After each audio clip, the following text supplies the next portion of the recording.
Faites de l'argent, pas la guerre.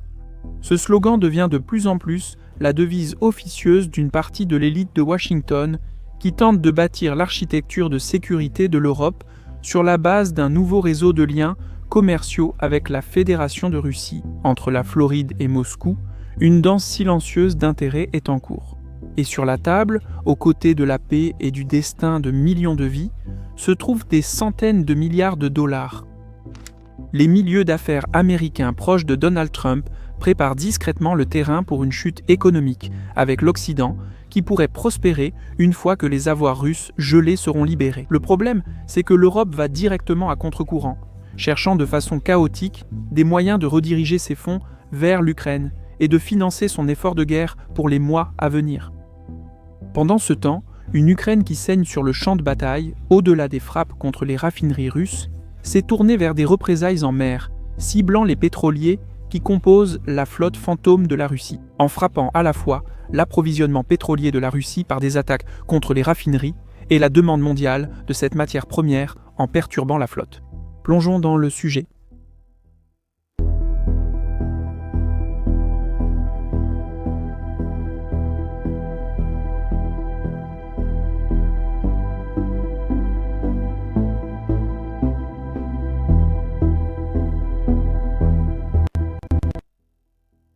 La guerre en Ukraine a montré au cours des 2 dernières années à quelle vitesse les marchés mondiaux peuvent évoluer. Toute offensive, sanction, attaque d'infrastructures ou décision politique majeure a un impact immédiat sur les prix de l'énergie, des matières premières et des secteurs entiers de l'économie mondiale. C'est un conflit qui nous rappelle clairement à quel point la géopolitique et les marchés financiers sont aujourd'hui étroitement liés. Les pourparlers de paix sont en cours et chaque partie insiste sur leur caractère constructif. Cependant, les résultats concrets restent absents. Après les négociations à Genève, il y a eu des réunions à Abu Dhabi et plus récemment en Floride. Le 2 décembre, Steve Witkoff est reparti à Moscou pour rencontrer Vladimir Poutine. Il a voyagé en tant que représentant de l'administration américaine, malgré l'enregistrement embarrassant de ses conversations avec Yuri Ushakov, au cours desquelles il conseillait effectivement la partie russe sur la manière de présenter le plan pour l'Ukraine à Trump. Pour ajouter à l'absurdité, Trump n'a vu rien d'inapproprié dans ce comportement et a ouvertement défendu son émissaire, même si de nombreux Américains accusaient Witkoff de trahison. Les motivations derrière les actions de Witkoff, Kushner et plus largement de Trump sont devenues l'objet de spéculations constantes. Dans son article « Faire de l'argent, pas la guerre », le Wall Street Journal dresse le portrait d'une poursuite pathologique du profit. Les désormais célèbres discussions entre Witkoff, Jared Kushner et Kirill Dmitriev à Miami auraient eu un seul objectif, je cite, « contourner l'appareil traditionnel de sécurité nationale des États-Unis et convaincre l'administration de considérer la Russie non pas comme une menace militaire, mais comme une terre d'opportunités abondantes. » Je cite, « L'objectif est de permettre aux entreprises américaines d'accéder rapidement au marché des matières premières russes avant les concurrents européens. Trump, Witkoff et Kushner seraient convaincus que les affaires garantiront la forme de paix la plus durable, et qu'en chemin, les entreprises américaines devraient en profiter comme compensation pour leur contribution à l'effort de guerre. Cette cour discrète entre certaines parties du monde des affaires américains, le plus souvent des personnalités liées à Trump et à des partenaires russes, se déroule en coulisses depuis un certain temps. Le journal a rassemblé ces menaces en un seul récit comme il le rapporte. Les milliardaires sanctionnés Gennady Timchenko, Yuri Kovalchuk et les frères Rothenberg, Boris et Arkady envoient leurs représentants à des réunions secrètes avec des entreprises américaines pour explorer des accords concernant les métaux rares et l'extraction d'énergie. Avant cela, des représentants du géant pétrolier ExxonMobil auraient tenu des discussions clandestines avec la plus grande entreprise énergétique publique russe, Rosneft, pour discuter d'un éventuel retour dans le vaste projet gazier de Sakhalin, posant ainsi les bases d'un possible accord futur. Gentry Beach, ancien camarade d'université de Donald Trump Jr. et donateur à la campagne de son père, vise l'achat de parts dans le projet gazier Arctic Gaz naturel liquéfié en Russie et a déjà commencé à négocier une participation de 10%. Peut-être encore plus frappant est le cas de Stephen P. Lynch, un autre donateur de Trump qui a versé près de 600 000 $ à un lobbyiste étroitement lié à Trump Jr. pour l'aider à obtenir une licence du département du Trésor américain qui lui permettrait d'acheter des droits sur le gazoduc Nord Stream 2 auprès de Gazprom en Russie. Tous ces événements se sont déroulés avant la réunion de Miami, qui était en fait un rendez-vous entre des hommes d'affaires américains du cercle rapproché de Trump et des représentants russes menés par Dmitriev. Les participants ont présenté une vision de profit facile permettant, je cite, d'arrêter les fusions de sang. Outre influencer les perceptions américaines, la Russie cherche à convaincre Washington d'empêcher toute initiative européenne visant à confisquer ou réaffecter les avoirs gelés du Kremlin en Europe. Le transfert de ces fonds à l'Ukraine représente le pire scénario pour Moscou. Pour l'Europe, systématiquement écartée des négociations de haut niveau, ces avoirs gelés sont devenus l'un des atouts de négociation les plus importants. Les gouvernements européens soutiennent la volonté de paix de Donald Trump, mais leur vision diffère souvent fondamentalement de celle de Washington et s'aligne davantage sur celle de Kiev. L'Europe dispose donc d'outils pour défendre ses intérêts, même si, comme souvent, leur efficacité est minée par des priorités nationales divergentes. Dans le cas précis des avoirs gelés, le cœur du problème se situe en Belgique. Bruxelles craint qu'elle n'endosse l'entière responsabilité juridique d'une mesure largement considérée comme juridiquement ambiguë au regard du droit international et potentiellement préjudiciable à la réputation de la Belgique et de l'Europe en tant que dépositaire fiable du capital mondial. Ainsi, malgré la fermeté de la plupart des pays d'Europe de l'Est, les institutions de l'Union européenne ont longtemps hésité à transférer directement les avoirs à l'Ukraine, victime de l'agression russe. Cependant, des développements récents indiquent que cette résistance pourrait diminuer. Le journal allemand Süddeutsche Zeitung rapporte que la Belgique et Euroclear, la société où la grande majorité des fonds russes gelés sont détenus, sont prêtes à accepter un transfert vers l'Ukraine si 3 conditions sont remplies. Premièrement, l'Union européenne doit fournir des garanties contraignantes et inconditionnelles pour ce que l'on appelle des prêts fondés sur les réparations, garantis par les actifs. Deuxièmement, le risque juridique est partagé collectivement entre tous les États membres de l'Union européenne. Et troisièmement, tous les pays détenant des fonds russes gelés participent à la procédure. Ce point reflète la répartition des actifs. Euroclear en Belgique gère environ 185 milliards d'euros, tandis que 25 milliards supplémentaires sont détenus sur des comptes dans d'autres États européens, surtout en France. La présidente de la Commission européenne, Ursula von der Leyen, aurait accepté les conditions posées par le Premier ministre belge Bart De Wever. Selon le plan, Bruxelles convertirait le capital gelé en un prêt de 140 milliards d'euros pour l'Ukraine. Pourtant, à peine 2 jours après ces déclarations favorables, le ministre belge des Affaires étrangères, Maxime Prévost, a de nouveau émis des doutes quant à l'utilisation de ces avoirs, suggérant que le prêt de réparation proposé pourrait compliquer les négociations de paix en cours, un discours très proche des priorités de l'administration Trump. Prévost a-t-il reçu un appel de Washington lui demandant de gagner du temps? Ce qui est clair, c'est que les États-Unis veulent contrôler la carte des avoirs gelés selon leurs propres conditions, même si, en pratique, ils ne possèdent pas cette carte, et considèrent les efforts indépendants de l'Europe comme une tentative de saper leur initiative de paix. Pour l'instant, les derniers signaux suggèrent que Moscou peut dormir tranquille, du moins pour le moment. Le secrétaire d'État Marco Rubio, sans doute le plus compétent de l'entourage de Trump, a commenté les discussions avec les Ukrainiens en Floride en déclarant, je cite, « Notre objectif est de mettre fin à la guerre, mais cela va au-delà. Nous voulons plus que simplement y mettre fin. Nous voulons aussi aider l'Ukraine à être en sécurité pour toujours. Ainsi, elle ne sera plus jamais confrontée à une autre invasion. Et surtout, nous voulons qu'ils connaissent une véritable prospérité. Nous voulons que le peuple ukrainien sorte de cette guerre, non seulement pour reconstruire leur pays, mais aussi pour le rendre plus fort et prospère qu'avant. » Fin de citation.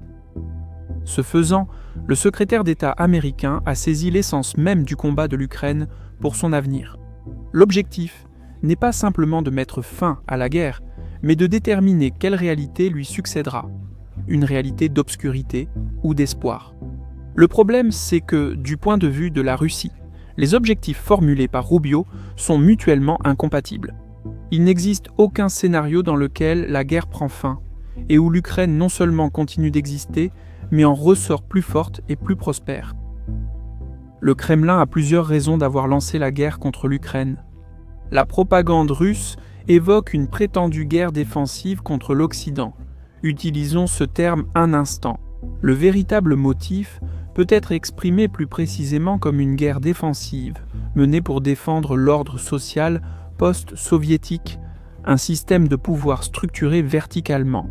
En d'autres termes, le Kremlin défend effectivement son modèle de gouvernance, un modèle qui serait fondamentalement remis en cause si l'Ukraine empruntait la soi-disant voie occidentale, caractérisée par une organisation différente de la société. Moscou craignait et continue de craindre que si Kiev suivait cette voie, elle gagnerait rapidement en puissance, non seulement sur le plan militaire, mais surtout sur le plan économique. Un tel succès remettrait sérieusement en question le système russe lui-même, même si la Russie dispose de ressources démographiques et matérielles bien plus importantes, et donc d'un potentiel supérieur. S'il s'avérait que le modèle occidental servait une nation slave récemment qualifiée de « hauts frères », tout comme nous, si, selon la rhétorique de Moscou, ce modèle fonctionne mieux que le système russe lui-même, cela soulèverait des questions profondément gênantes auxquelles le Kremlin ne pourrait répondre qu'avec une vérité brutale pour les Russes. Oui, tout cela se passe à vos dépens. Un tel défi pourrait devenir une menace existentielle non seulement pour le Kremlin, mais aussi pour tout l'ordre étatique centré autour de Moscou. Historiquement, la Russie n'a jamais réussi à s'organiser autour de quoi que ce soit d'autre qu'une verticale de pouvoir hiérarchique rigide, construite autour d'un autocrate fort, présidant sur des barons locaux, tous baignés dans la violence et en dehors de l'état de droit. Naturellement, ce système s'avère bien moins efficace économiquement qu'un système fondé sur les forces du marché, les institutions démocratiques et l'état de droit. Ainsi, la crainte des autocraties face aux démocraties, ajoutée à leur quête d'avantages militaires, les conduit à privilégier des solutions coercitives et basées sur la force. Une fois que Kiev s'est engagé sur cette voie occidentale, le Kremlin a conclu qu'il fallait l'arrêter, par la force si nécessaire, car dans 10 ans, il pourrait déjà être trop tard. Pour revenir à Rubio, il a exprimé, consciemment ou non, des objectifs jugés inacceptables par le Kremlin. Et c'est pourquoi si peu d'observateurs pensent qu'un éventuel accord pourrait apporter une paix durable. Les Ukrainiens en sont pleinement conscients, presque sans exception. Ils comprennent qu'un accord de paix, même s'il est conclu, ne garantit rien de durable. Une voix notable et très retentissante sur cette question est venue d'une figure quelque peu oubliée, mais qui reste sans doute la personnalité la plus digne de confiance en Ukraine, l'ancien commandant en chef Valéry Zaloujny. Qui sert désormais comme ambassadeur de Kiev à Londres, Zaloujny a récemment publié un essai dans The Telegraph, dans lequel il a invoqué l'ancienne maxime de Karl von Clausewitz, que la guerre est la continuation de l'intérêt politique par d'autres moyens. Zaloujny a rappelé au lecteur que pour Moscou, cet intérêt est simplement, je cite, « l'abolition de l'Ukraine en tant qu'État indépendant ». Il a affirmé que la guerre ne finirait pas avec l'occupation de Donetsk, mais seulement quand des conditions menant à l'effondrement militaire, économique et politique de l'Ukraine surviendront en même temps. La guerre ne se termine pas toujours par la victoire d'un camp et la défaite de l'autre. Nous, Ukrainiens, aspirons à une victoire totale, mais nous ne pouvons pas rejeter l'option d'une fin de guerre à long terme. Zaloujny note, même temporaire, la paix donnerait à l'Ukraine un répit pour réforme, croissance économique et changement politique. Rien de tout cela n'est particulièrement révolutionnaire, pourtant, l'essai se lit comme un signal politique clair des intentions de Zaloujny. Le message implicite est simple : je veux revenir et devenir président de l'Ukraine. Cette interprétation prend de la force lorsqu'on considère avec quelle discrétion, mais aussi avec quelle répétition, Valéry Zaloujny vise le président Zelensky dans le texte. Par exemple, en rappelant qu'en 2021, Juste l'année précédant l'invasion à grande échelle, le budget militaire de l'Ukraine a été réduit plutôt qu'augmenté. Ou en faisant allusion à la lutte contre la corruption qui s'étend désormais jusqu'au cercle le plus proche du président. Avec l'associé de Zelensky, Timur Mindish, Zalouni a également désigné un autre proche de longue date, Andriy Yermak, qui est en fait le numéro 2 de l'État ukrainien. Certains observateurs vont même jusqu'à présenter Yermak comme le véritable homme de l'ombre, dirigeant les actions de Zelensky depuis l'arrière-plan. Dans le dernier scandale de corruption, l'agence anticorruption ukrainienne Bureau national de lutte contre la corruption a perquisitionné l'appartement et le bureau de Yermak le 28 novembre. Presque immédiatement après, Yermak a démissionné de son poste de chef du bureau présidentiel et de principal négociateur dans les pourparlers de paix. Selon le média Ukrainska Pravda, dans la demi-heure précédant sa démission, Yermak a eu une confrontation explosive avec Zelensky, impliquant des insultes et des accusations mutuelles. Cet effort a davantage érodé la confiance du public envers Zelensky, déjà fragilisé par sa tentative de contrôle de la Nabu plus tôt cet été. Zelensky a été élu président en 2019 avec 73% des voix. À la veille de la guerre, sa cote de popularité était tombée à seulement 20%, pour ensuite grimper jusqu'à 90%, une fois qu'il est devenu l'incarnation de la résistance inébranlable de l'Ukraine en restant dans Kiev assiégé. Pendant la guerre, la confiance du public a varié, mais aussi récemment qu'en mai de cette année, après l'accord sur les ressources, Zelensky a réussi à regagner le soutien jusqu'à 74%.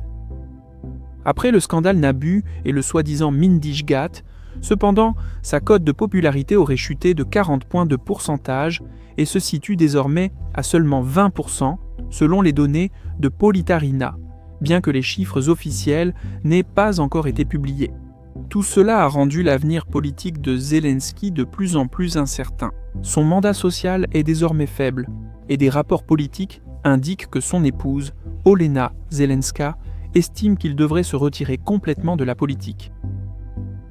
Chaque opération offensive réussie contre la Russie rapporte au président Zelensky quelques points supplémentaires de soutien public. Nous avons vu une telle action il y a quelques jours à peine, et ses conséquences stratégiques pourraient s'avérer sérieuses.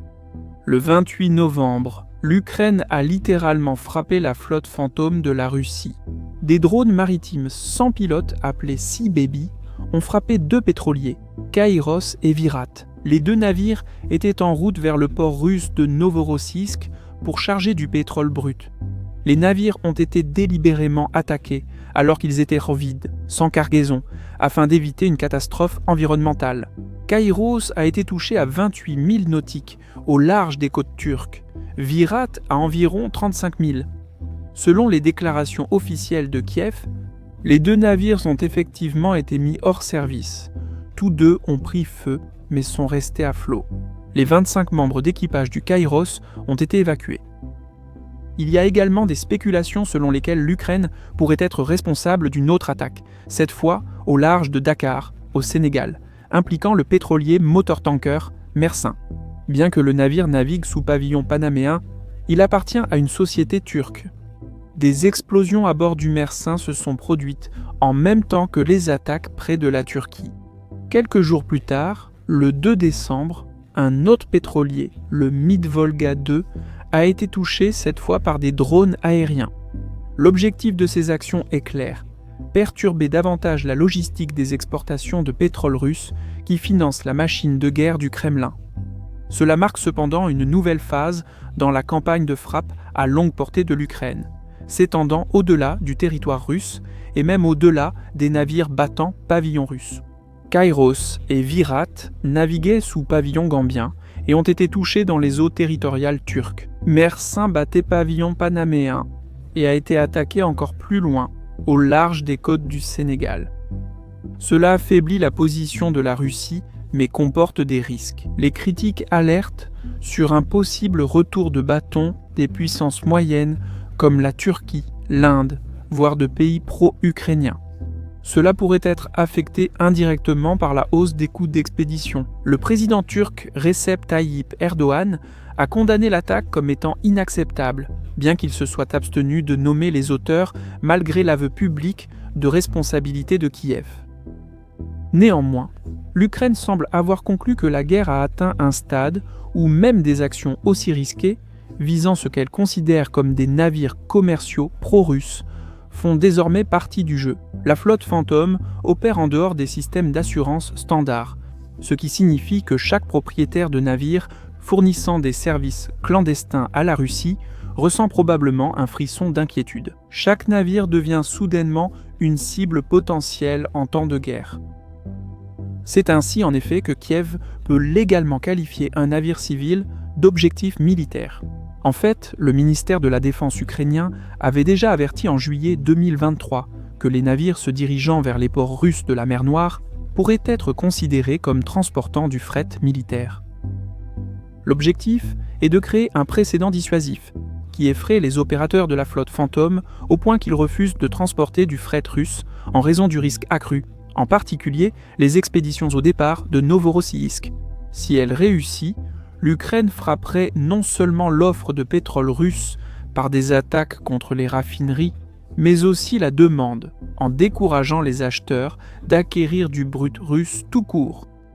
Sur la route européenne, les exportations de pétrole russe par voie Megimel-Dimela-Voie maritime transitent presque exclusivement par 3 ports, les terminaux baltes de Primorsk et Ust-Luga, ainsi que le centre de la mer Noire de Novorossiysk. Interférer avec ce corridor d'exportation menace jusqu'à 40 à 45% du total des exportations maritimes de pétrole de la Russie. Lorsque nous parlons d'attaque contre l'approvisionnement en pétrole russe, il est important de reconnaître que cette tendance ne montre aucun signe de ralentissement. Selon les calculs de Bloomberg, le mois de novembre, avec 14 frappes distinctes, a établi un record absolu.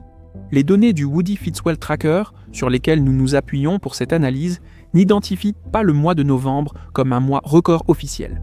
Mais ils confirment que le rythme des attaques est resté exceptionnellement intense. Des installations ont de nouveau été prises pour cible dans des endroits comme Saratov, Nizhnekamsk, Ryazan et Swavensk.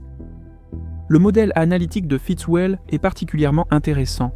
Il s'agit d'un algorithme simple mais efficace, conçu pour estimer l'impact en temps réel des frappes ukrainiennes sur la production pétrolière russe, en utilisant la capacité de traitement connue des raffineries et en attribuant un pourcentage de dommages basé sur des preuves visuelles en source ouverte, et en combinant cela avec une variable de taux de réparation estimée à 0,33% par jour, ce qui signifie qu'une installation endommagée à 100% prendrait environ 333 jours pour être entièrement restaurée. Le modèle suit la quantité de capacité de production russe qui reste hors service à tout moment. Au 2 décembre, ce chiffre dépasse 30%, ce qui se traduit par plus de 2 millions de barils par jour de capacité retirés de l'exploitation. Les conséquences sont déjà évidentes. Les bénéfices de Rosneft sont désormais 10 fois inférieurs à ce qu'ils étaient il y a seulement un an. La pression économique sur la Russie continue de s'accentuer et des signes de tension sont visibles partout. L'optimisme industriel a chuté à son niveau le plus bas depuis la pandémie et la crise. Depuis début 2025, les prêts hypothécaires non performants augmentent exponentiellement.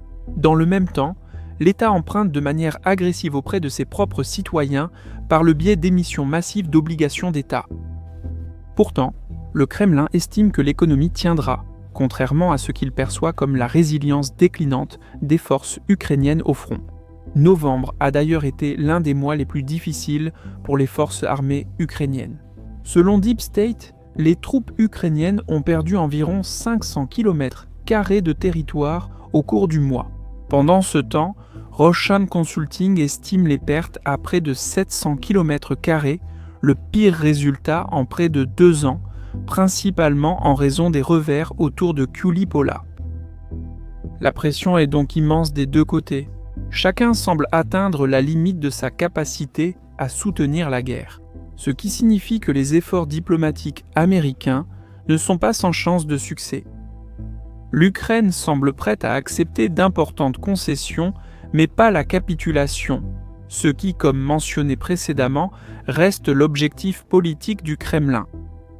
Évaluer avec précision l'endurance économique est bien plus difficile que de suivre la dynamique sur le front. Pour cette raison, l'ensemble des indicateurs suggèrent que, plutôt que d'accepter un quelconque projet d'accord de paix, Moscou est bien plus susceptible de jouer la montre. Poursuivre l'offensive malgré la détérioration économique croissante du pays, rediriger les avoirs russes gelés via Bruxelles vers l'Ukraine offrirait à Kiev un précieux répit économique. Pourtant, le problème central reste non résolu, la pénurie de main-d'œuvre d'infanterie sur le front.